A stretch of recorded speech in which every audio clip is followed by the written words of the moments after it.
৩৯৮ জন হজ যাত্রী নিয়ে প্রথম হজ ফ্লাইট সৌদি আরবের জেদ্দার উদ্দেশ্যে রওনা হয়েছে। বাংলাদেশে হজ যাত্রী বহনকারী প্রথম ফ্লাইট সোমবার ২৮শে এপ্রিল দিবাগত রাত ২টা ২০ মিনিটে হজরত শাহজালাল আন্তর্জাতিক বিমানবন্দর থেকে জেদ্দার উদ্দেশ্যে ছেড়ে যায়। গণমাধ্যমকে বিষয়টি নিশ্চিত করেছেন হজরত শাহজালাল আন্তর্জাতিক বিমানবন্দর কর্তৃপক্ষ। এর আগে ধর্ম উপদেষ্টা ডক্টর AFM খালিদ হোসেন সোমবার ২৮শে এপ্রিল সন্ধ্যায় রাজধানীর আশকোনা হজ ক্যাম্পে হজ ফ্লাইট ২০২৫ উদ্ভাবন করেন। এরপর হজ যাত্রীদের সঙ্গে শুভেচ্ছা বিনিময় করেন উপদেষ্টা।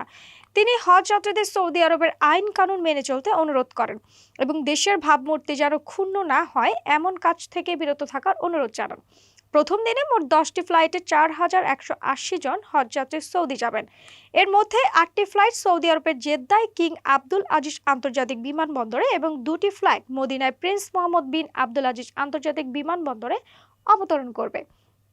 এবছর 3টি এয়ারলাইন্স 232টি প্রাক হজ ফ্লাইটের মাধ্যমে এদেশের হজযাত্রী পরিবহন করবে।